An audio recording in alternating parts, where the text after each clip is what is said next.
नमस्कार, गोहार छत्तीसगढ़ में आपका स्वागत है। मैं हूं आपके साथ आकाश सैन और कांग्रेस के बीजेपी मॉडल पर आज हम चर्चा करेंगे कि किस तरीके से कांग्रेस जो है मिशन 2023 के साथ साथ मिशन 2024 की तैयारी कांग्रेस ने शुरू कर दी है।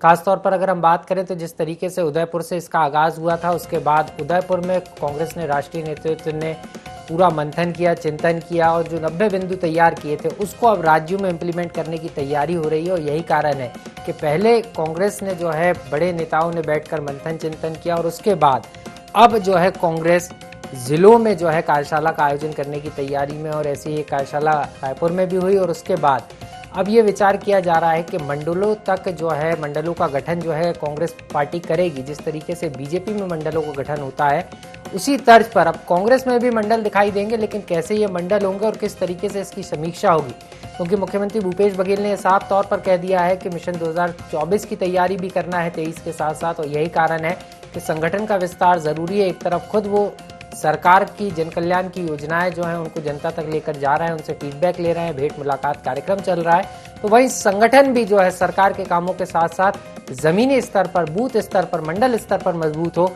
ऐसा कोशिश जो है कांग्रेस की है। और यही कारण है इसको जो लेकर जो है अब सियासत भी देखने को मिल रही है।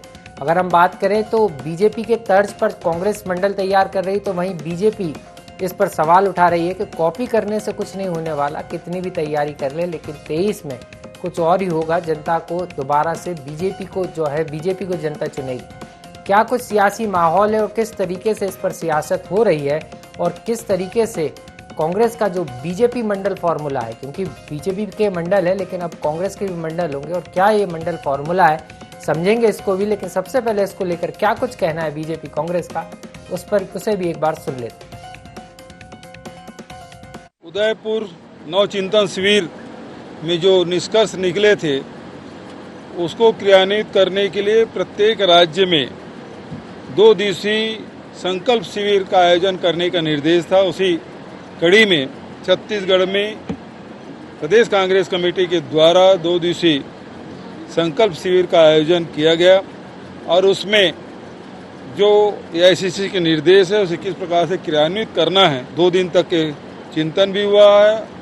और चिंतन मनन के बाद अब पदयात्रा भी करना है। कांग्रेस के जो सिद्धांत है उसको लेकर जनता के बीच में जाना है और साथ ही सरकार की जो उपलब्धियां हैं उसे आम जनता के बीच में जाना है। बहुत अच्छे वातावरण में और बहुत अच्छे विचार इस शिविर में आए। ये चिंतन शिविर नहीं, चिंता शिविर। किसकी चिंता? एक परिवार की।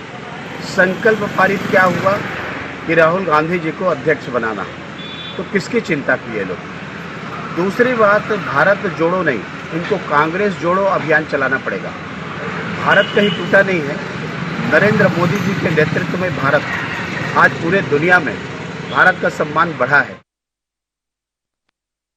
तो सीधे तौर पर नेता प्रतिपक्ष धर्मलाल कौशिक कांग्रेस के इस प्लान पर सवाल उठाते हुए नजर आ रहे हैं। और सीधे तौर पर अगर हम बात करें तो जिस तरीके से बीजेपी की अपनी तैयारी है, तो भाई कांग्रेस भी पीछे नहीं है, कांग्रेस भी अपनी तैयारी कर रही है। और मुख्यमंत्री भूपेश बघेल ने यह साफ कर दिया कि उदयपुर में जो चिंतन शिविर हुआ था, चिंतन मनन के बाद जो अमृत निकल कर आया, उस अमृत को जो है अब पूरे देश में विस्तार किया जा रहा है और कांग्रेस को मजबूत करने की दिशा में एक महत्वपूर्ण कदम है। और उसी कड़ी में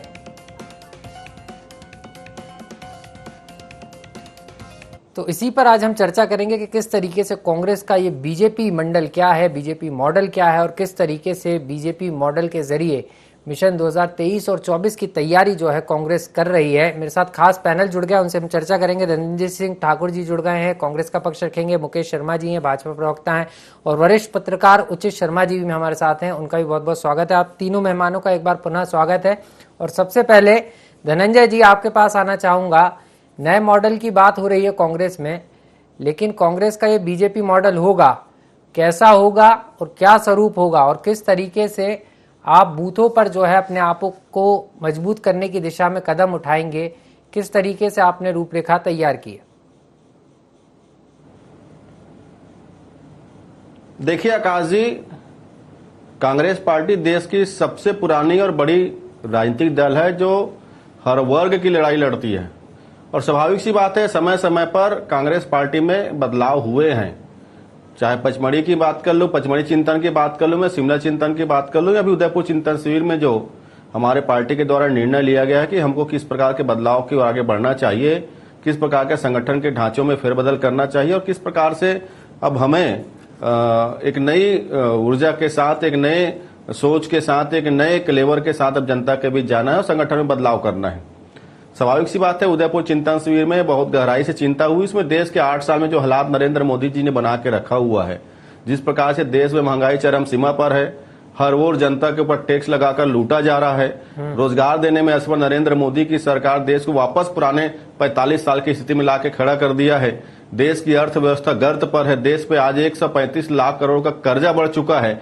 सरकारी कंपनियां बिक रही, ट्रेन से लेकर सारी चीजों को बेचा जा रहा है और उपलब्धि के नाम से सिर्फ नरेंद्र मोदी की सरकार के पास, भारतीय जनता पार्टी के पास जुमला, झूठ और फरेब के अलावा कुछ भी नहीं है। स्वाभाविक सी बात है, लगातार कांग्रेस पार्टी के जो लीडर्स हैं, आदरणीय श्री राहुल गांधी जी और नरेंद्र मोदी सरकार के मनमानी के खिलाफ लड़ाई लड़ रहे हैं, जनता की लड़ाई लड़ रहे हैं। चाहे किसानों के, मैं किसान 3 काले किसी कानून की बात करूं जिसके खिलाफ सदन में सबसे पहले किसी ने आवाज उठाया तो आदरणीय श्री राहुल गांधी जी हैं।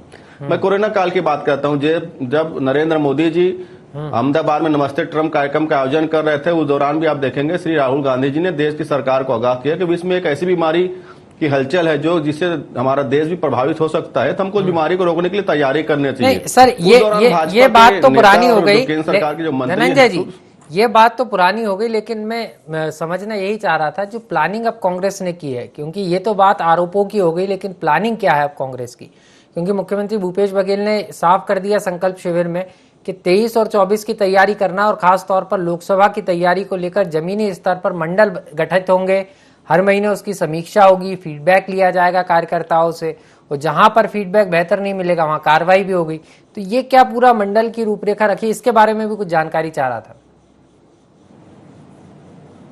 मैं आपको वही लेके जा रहा था। जी, और आपने जो भाजपा की तुलना की उसका जवाब देना चाह रहा था मैं। जी बताइए। अब वो अलग वैसे बीच में आपने उसको टोक दिया, फिर मैं उसको कंप्लीट कर लेता हूं मैं। जी। तो आप देखेंगे, मैंने कहा कि नरेंद्र मोदी, आरएसएस और भाजपा के जो गलत नीति है उसके खिलाफ देश में अगर कोई लड़ रहा है तो आदरणीय श्री राहुल गांधी जी लड़ रहे हैं। ये भाजपा के लिए सबसे ज्यादा पीड़ादायक समय है। और आज नवसंकल्प शिविर के माध्यम से जब हम जनता के लड़ाई की जब योजना बनाए और जब हमने संगठन का विस्तार की हमने बात की कि हमको संगठन में क्या अमूलचूल परिवर्तन करने चाहिए, तो स्वाभाविक सी बात है सबसे ज्यादा तकलीफ किसको हो रहा है? उन भाजपा के लोगों को हो रहा है जो लगातार 8 साल से देश के धोखा दे रहे हैं, जिनके पास बताने के लिए कुछ भी नहीं है। मैं ये कहना चाह रहा हूं, हमारे संगठन के बदलाव के लिए हमने तय किया, हमारे संगठन के बदलाव से भारतीय जनता पार्टी को पीड़ा किस बात की हो रही है? अगर हम अपने संगठन में ये लागू करना चाहते हैं कि हम जो आज देश की आधी आबादी जो 50 वर्ष के अंदर में है, उस आबादी को अगर हम अपने संगठन में और अपने चुनावी कार्यक्रमों में उनको 50% हिस्सेदारी दे रहे हैं, इसमें भाजपा को तकलीफ क्या हो रहा है? और अगर हम अपने संगठन में एक व्यक्ति एक पद की बात कर रहे हैं, तो भाजपा को तकलीफ किस बात की हो रही है? तो स्वाभाविक सी बात है, जो हम हमारे उदयपुर चिंतन शिविर में जो हमने निर्णय लिया है उसको हम पूरे देश भर हमारे संगठन में लागू कर रहे हैं। इससे भाजपा की पीड़ा जो होती है ये समझ से परे है। इसलिए समझ से परे क्योंकि भारतीय जनता पार्टी जो आज 2 लोगों की पार्टी बन चुकी है और 2 लोगों की पार्टी और केंद्र में की सरकार 2 लोगों के लिए काम कर रही है, बाकी सब आया राम गया राम की स्थिति में है।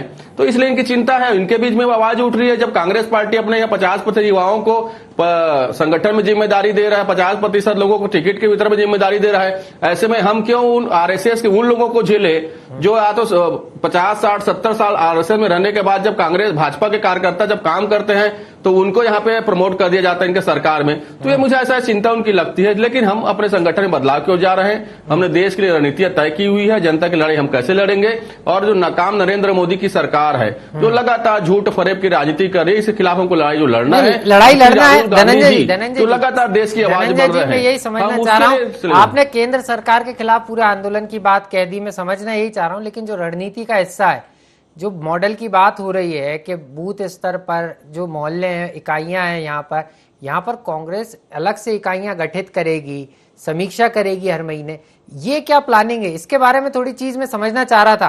केंद्र की नाकामियां तो आप जनता को बताएंगे, लेकिन संगठन को मजबूत करने के लिए धरातल पर क्या करेंगे ये भी थोड़ा समझाइए।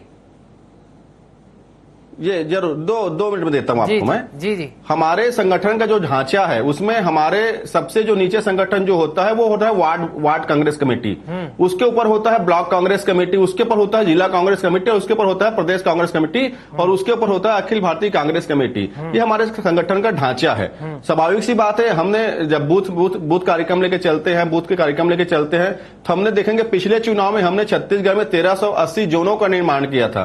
एक जोन में हमारे 30 बूथ होते हैं, उस 30 बूथ के भीतर हम जो है जोन के कार्यक्रम बना के चलते हैं। अब उस जोन को हम मंडल में परिवर्तित कर रहे हैं, क्योंकि 30 जोन का हमारा एक मंडल होगा और एक 11 बूथों का एक हमारा वार्ड कमेटी होगा।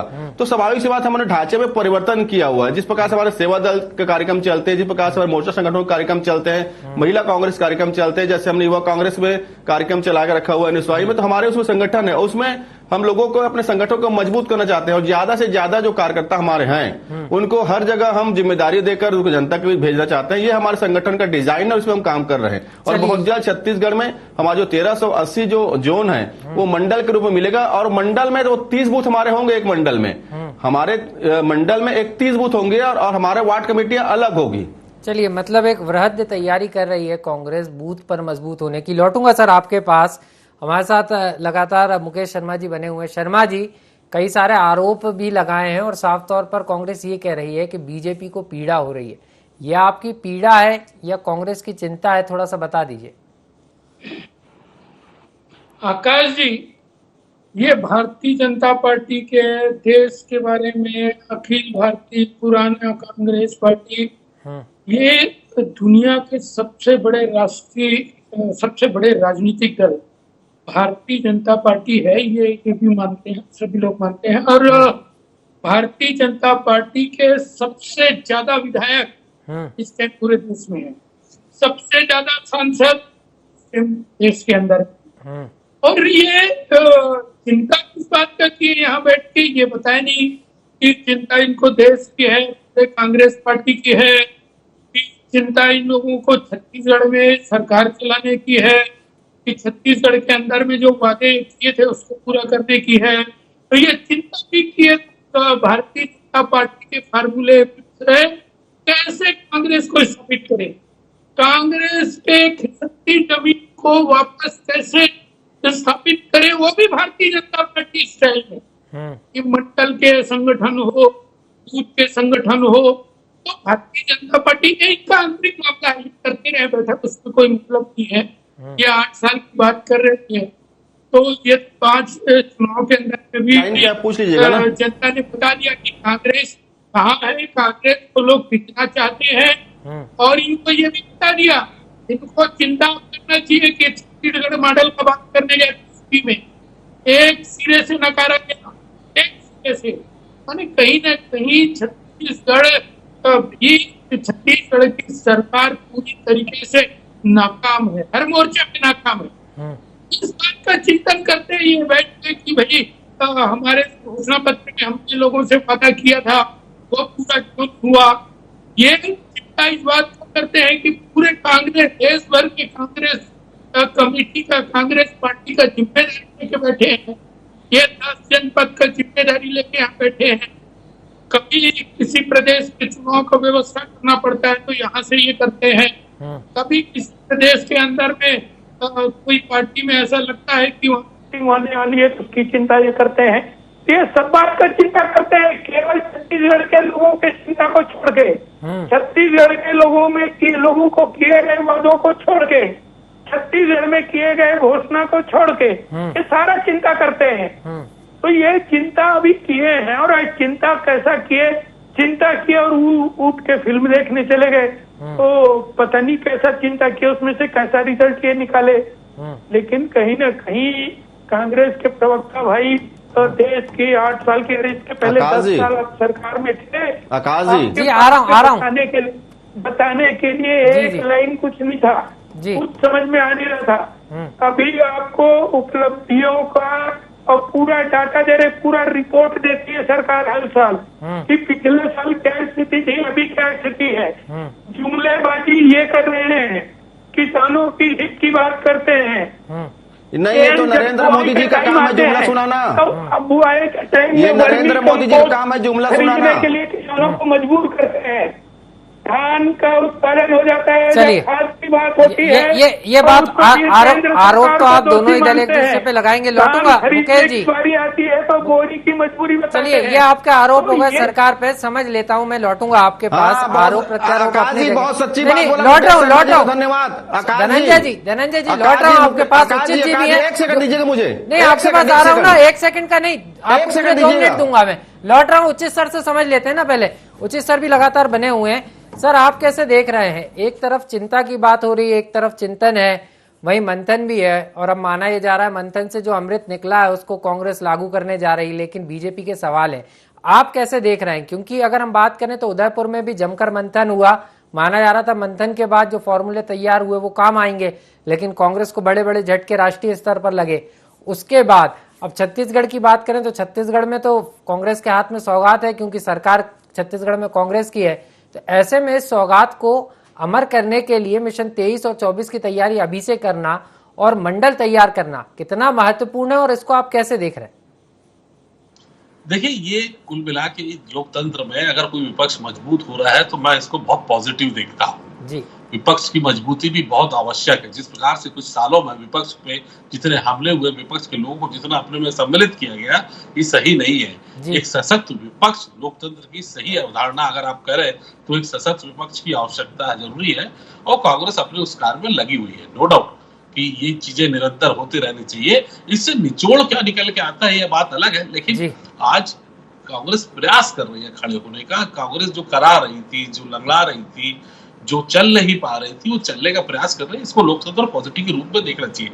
अब निचोड़ क्या निकल के आता है वो अलग बात है। ये उदयपुर से शिविर से जो वैचारिक राजनीतिक गंगा जल लेके आए, उसका छत्तीसगढ़ में एक छिड़काव था।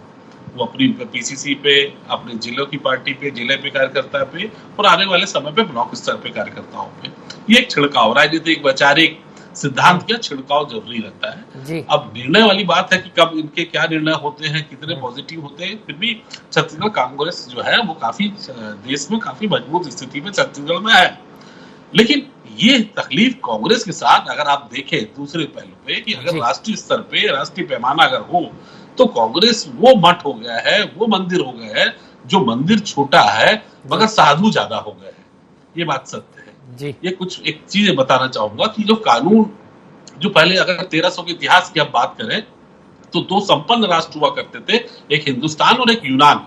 यूनान जो पूरी संस्कृति के हिसाब से चीजों बड़ी संपन्न दोनों राष्ट्र हैं। एक ने गणित का इजाद किया तो एक ने यूनान पद्धति का किया, हमने आयुर्वेदिक किया। यूनान एक संपन्न राष्ट्र था। धीरे धीरे यूनान जितना बड़ा नहीं था, वहां उतने दार्शनिक लोग हो गए थे, और अंत में यूनान की समाप्ति हो गई। तो वैसी कांग्रेस में कार्यकर्ता कम बचे हैं। अब उस पे लाइबिलिटी वाले लोग, जो इसकी राज्यसभा में हम एंट्री कराते हैं या ये जो एंट्री कराते हैं, वो लाइबिलिटी वाले लोग ज्यादा हो गए हैं, और कार्यकर्ता रूपी एसेट जो है वो कम हो गई है कांग्रेस के पास। ये इनकी राजनीतिक एक केंद्रीय तकलीफ है जो सेंट्रल में बैठे लोगों के साथ ये होता है। इसके निचोड़ कितने निकल के आएंगे, इनका जो उदयपुर में मंथन हुआ वो कितना कारगर साबित होगा आने वाले समय में, फिर भी एक संघर्ष करती हुई कांग्रेस नजर आ रही है, और लोकतंत्र के लिए बहुत अच्छी है आकाश। चलिए, एक अच्छा संकेत है कि कांग्रेस दोबारा से अपने आप को पुनर्जागरण करने की कोशिश कर रही है। धनंजय जी हमारे साथ बने हुए। धनंजय जी, कुछ आप कहना भी चाह रहे थे, उस बात को भी पूरी करिएगा, लेकिन सवाल ये है कि राष्ट्रीय स्तर पर तो आप तैयारी कर रहे हैं, लेकिन छत्तीसगढ़ में जो मॉडल फॉर्मूले का जिक्र हो रहा है और जिस तरीके से आपने जो तैयारी की है, इसमें आपने पूरे संगठन को तो विस्तार से बताया, लेकिन 1 महीने की जो समीक्षा की बात है वो लगातार होगी या सिर्फ शुरुआत रहेगी? क्योंकि हमने देखा है सरकार भी एक्शन में थी, और उसके बाद कुछ दिनों के लिए मुख्यमंत्री जी थोड़े से व्यस्त हुए, तो जो चीजें हैं वो ठीक नहीं थी, और यही कारण है कि उनको अब धरातल पर उतरना पड़ रहा है। विधानसभा जाकर जो है विधानसभाओं के दौरे करके फीडबैक जनता से लेना पड़ रहा है, क्योंकि संगठन से भी प्रॉपर फीडबैक नहीं मिला और अधिकारियों से भी नहीं। यही कारण है कि अब वो खुद मैदान में। तो क्या समीक्षाएं इसी तरीके से चलती रहेंगी कि ये एक शुरुआत ही बनकर रह जाएगी? देखिए, पहले तो मैं उचित शर्मा जी के सवालों का जवाब दूंगा, जो ये कह रहे हैं कि कांग्रेस कमजोर हो चुकी है। तो उचित शर्मा जी एक चूंकि निष्पक्ष पत्रकार हैं, तो मुझे ऐसा लगता है मेरे से ज्यादा जानकारी उनके पास में होगी। सवाल नहीं है, सुझाव है। में कांग्रेस के पास 866 जी जी, उनके सुझाव है सुरेंद्र जी ना, आपके सुझाव भी सवालों की तरह है। जी जी जी जी, बोलिए। सवाल ये है कि जब आप कांग्रेस को कमजोर बता के कुछ सुझाव देते हो, आपको सुझाव नहीं होता है वो, क्योंकि कांग्रेस की कमजोर कहीं नहीं है। मैं आपको बताना चाह रहा हूं, पूरे देश में अगर नरेंद्र मोदी सरकार के खिलाफ कोई दमदारी से लड़ाई लड़ रहा है तो कांग्रेस पार्टी है। हमारे पास देश में 54 सीट है सांसद के, और एक दिन वो भी दौर था जब देश की जनता ने में 440 सीट भी दिया था। उस दौरान भी कांग्रेस के संगठन में या कांग्रेस नेताओं में कभी अहंकार नहीं था, जैसे आजकल भाजपा नेताओं में अहंकार झलकता है। और 2014 की मैं बात कर लेता हूं, जिस दौरान नरेंद्र मोदी जी प्रधानमंत्री बने, तो ये भाजपा का सौभाग्य था कि भाजपा देश के अधिकतर राज्यों में सरकार थी। 8 साल कार्यकाल में स्थिति है भारतीय जनता पार्टी की, कुछ राज्यों में इनकी सरकार है, कुछ राज्यों में लंगड़ी लूड़ी सरकार है, कुछ राज्यों में ईडी और सीबीआई को जोड़कर सरकार बनाए हुए हैं। तो मैं आपसे कहना यह चाहता हूं, जो एक परसेप्शन तैयार कर दिया जाता है कांग्रेस कमजोर है, अगर मुझे लगता है कि कांग्रेस कमजोर होती तो भाजपा नेताओं को पसीना नहीं आता। जब राहुल गांधी जी देश के सवाल उठाते हैं तो नरेंद्र मोदी जी के पूरे मंत्री भाजपा के प्रवक्ता आकर सवालों का जवाब देते हैं। तो कहीं ना कहीं कांग्रेस तो आज जनता के बीच खड़ी हुई है, और कमजोर बोलने का जो प्रोसेशन तैयार हुआ उसके कारण बहुत सारे यहाँ पे बात को समझ सकते हैं। दूसरी बात, आपने कहा कि छत्तीसगढ़ में स्वाभाविक सी बात है, 2 साल जो कोरोना संकट काल था उस दौरान बहुत सारे विषय उसमें बाधित हो गए थे। स्वाभाविक सी बात है, हम लगातार जनता के बीच में है, जब भी हमें अवसर मिला हम जनता के बीच में गए और अपने काम, हमारी उपलब्धियां जनता के बीच में है। तभी तो आप देखेंगे यहाँ पे विधानसभा के उपचुनाव होते हैं, कांग्रेस को जीत मिलता है, नगरीय निकाय चुनाव होता है, कांग्रेस को जीत मिलता है, जिला पंचायत चुनाव होता है, कांग्रेस को जीत मिलता है। भाजपा नेताओं को भूखी खानी पड़ती है, और 15 साल की सत्ता के बाद जो 14 सीट में छत्तीसगढ़ में है, तो उनको तो अपना आकलन करना चाहिए उसकी स्थिति क्या है। और अभी इन्होंने हमारे उदयपुर चिंतन शिविर के बाद भारतीय जनता पार्टी जयपुर में हमारी कॉपी की थी, जाके इनके राष्ट्रीय पदाधिकारियों को चिंता हुआ था। उसके बाद एयरपोर्ट में उतरते डॉक्टर रमन सिंह जी के चेहरे में जो पसीना बता रहा था, जो ये कह रहे थे कि छत्तीसगढ़ में प्रदेश अध्यक्ष बनने के लिए बहुत सारे लोगों ने कपड़ा सिलवा लिया है, तो सारी चीज समझ में आती है। और हमारी चिंतन शिविर से जो देश की चिंता हमने किया है, उसके बाद भाजपा की चिंता बढ़ चुकी है कि कितने दिन तक नरेंद्र मोदी जी जुमला सुनाकर देश को गुमराह करेंगे, कितने दिन भारतीय जनता पार्टी झूठ बोलकर राजनीति करेगी, कितने दिन भारतीय जनता पार्टी धर्म से धर्म को लड़ाकर, जाति को लड़ाकर, उन्माद फैलाकर कितने दिन राजनीति करेगी। ये तो समझ में आता है ना, इनके पास कोई नीति है ना तो नियत है। और सबसे बड़ी सवाल यही है, मेरी बात को सुनिए आप, सवाल यही है जिस तरीके से उचित सर भी जो कह रहे थे, आप कह रहे हैं कि कांग्रेस खत्म नहीं हुई है, कांग्रेस कमजोर नहीं है, कांग्रेस मजबूत नहीं है। मजबूत है, हम लोग कह रहे हैं कि कांग्रेस थोड़ी सी कमजोर हुई है, बिखराव कांग्रेस में आया, उसके कारण कांग्रेस के ही नेता है। कपिल सिब्बल लगातार कांग्रेस से कई सारे सुझाव कांग्रेस को दे रहे थे, आपको नहीं लगता कि कपिल सिब्बल को सुना नहीं गया, यही कारण है उन्होंने पार्टी छोड़ दी? गुजरात में चुनाव होना है, एन वक्त पर हार्दिक जो है वो कांग्रेस छोड़कर चले गए, पंजाब से भी कुछ इसी तरीके की तस्वीर आई। तो आपको नहीं लगता कि यहाँ पर जो बिखराव है, चिंतन कर रहे हैं, मंथन कर रहे हैं, अच्छी बात है, कांग्रेस खड़ी हो रही है, अच्छी बात है। तो वरिष्ठ पत्रकार भी यही बात को कह रहे हैं और मैं भी यही बात को कह रहा हूँ कि कांग्रेस मजबूत होगी, विपक्ष मजबूत होगा तो सत्ता पक्ष को आईना दिखाने में बेहतर ही होगी। राहुल गांधी मुद्दे जरूर उठाते हैं, लेकिन उठाने के बाद भूल जाते हैं। क्या पूरी कांग्रेस पार्टी उनके साथ खड़ी रहती है? हमने अभी देखा पेट्रोल डीजल और तमाम चीजों के जब भाव बढ़ रहे थे, एक दिवसीय प्रदर्शन तो देखने को मिले, उसके बाद कांग्रेस के नेता नजर आए क्या? ये सवाल ये है सर, राहुल गांधी मुद्दा उठाने भूल जाते हैं जी। नहीं, आप कैसे बोल सकते हैं? आपके पास कोई इसका प्रमाण है? आपके पास कोई प्रमाण है कि राहुल गांधी जी मुद्दा उठाते हैं? मैं यही कह रहा हूँ, आप कह रहे हैं ना जो आप आरोप लगा रहे हैं। धनंजय जी मैं आरोप नहीं लगा रहा हूँ, पहले बात समझिए, मैं आरोप नहीं लगा रहा हूँ, मैं आपसे यही कह रहा हूँ, अगर नहीं आरोप नहीं लगा रहा हूँ मैं, अभी भी आप अभी भी नहीं समझ रहे। नहीं धनंजय जी आप अभी भी नहीं समझ रहे, नहीं आप अपने तरीके से पेश करने की कोशिश कर रहे हैं, आप समझ ही नहीं रहे। नहीं ऐसे चर्चा नहीं हो पाएगी, आपको समझना होगा। अगर ध्यान रखना चाहिए नहीं, आप जिस तरीके से सवाल उठा रहे हैं, मुद्दा उठाना भूल जाते हैं। नहीं तो अगर मुद्दे उठा, कांग्रेस चलिए मान ले रहे हैं, आप कह रहे हैं ना कि कांग्रेस मुद्दे उठा रही है, सड़कों पर कांग्रेस लगातार नजर आई, नहीं लगातार सड़कों पर क्या कांग्रेस नजर आई? नहीं, इस तरीके से चर्चा नहीं होगी धनंजय जी, आपको समझना होगा। अगर नहीं भूल रहे तो क्या जनता के कौन कौन से मुद्दे को लेकर कांग्रेस लगातार सड़कों पर है? आप बताइए। पेट्रोलियम पदार्थों के दाम बढ़े, लगातार कांग्रेस ने किस तरीके से सदन में बात रखी, सड़कों पर उतारा? बताइए ना, कार्यकर्ता की तरह बात करें यहाँ बैठ के। चलिए, आपको ऐसा लग रहा है, चलिए मैं बीजेपी से समझ लेता हूँ, आपको ऐसा लग रहा है, बीजेपी से समझ लेता हूँ। मुकेश जी आप कैसे देख रहे हैं? आप दिखाइए, मुकेश जी आप कैसे देख रहे हैं? प्रमाण है क्या कि आप राहुल गांधी जी मुद्दा उठाने भूल जाते? आप दिखाइए, मैं देखना चाहता हूँ उसको। प्रमाण है ना सर, प्रमाण ही नजर आ रहे हैं। कांग्रेस पार्टी लगातार बयान देती है, हाल ही में बयान देती है और उसके बाद जी हाल ही के मैं बता रहा हूँ आपको, बयान कांग्रेस पार्टी देती है। चलिए बहरहाल आप मानेंगे नहीं, आप कांग्रेस पार्टी का पक्ष रखेंगे। उचित जी से समझ लेता हूँ मैं, रुकिए ना, उचित जी से समझ लेता हूँ। सर आपके भी सुझाव उचित सर निकल कर सामने आए और जिस तरीके से पत्रकार में पक्ष रखे हैं, आप एक एंकर की तरह बात करिए ना। मैं एंकर की तरह ही बात कर रहा हूँ सर, एंकर की तरह ही बात कर रहा हूँ। धनंजय जी आप अपनी बात पूरी करिए, मैं समझ लेता हूँ। आप अपनी बात आपने रख दी, आप कह रहे हैं कि नहीं भूल रहे हैं, ठीक है समझ लेता हूँ ना, नहीं भूल रहे हैं तो मैं समझ लेता हूँ। उचित जी आप कैसे देख रहे हैं? धनंजय जी तो मानेंगे नहीं, आप कैसे समझते हैं सर? धनंजय जी बात सुनिए ना, धनंजय जी पत्रकार महोदय जो बात कर रहे हैं सही जवाब क्या आपका उसका कोई प्रमाण है? अच्छा मेरे पास है प्रमाण, धनंजय मेरे पास प्रमाण है। प्रमाण है इसका? धनंजय मेरे पास प्रमाण है, सुनिए आप मेरी बात, ये सुनिए मेरी बात। अरे एक एक करके सर, धनंजय जी सुनना धनंजय जी समय कम है, समय कम है धनंजय जी, सुनना होगा आपको, समय कम है, सुन के चर्चा कर लेते ना, सुन के चर्चा कर लेते। देखिए कांग्रेस के साथ समस्या यही है। बहरहाल उचित सर आप क्या कहेंगे? आपकी बात पूरी करिए सर। धनंजय जी को मैं बात का जवाब दूं कि धनंजय जी अगर आप एंकर की भूमिका धनंजय जी सुनिए, आपके साथ समस्या है, आपको डर लगा नरेंद्र मोदी जी का?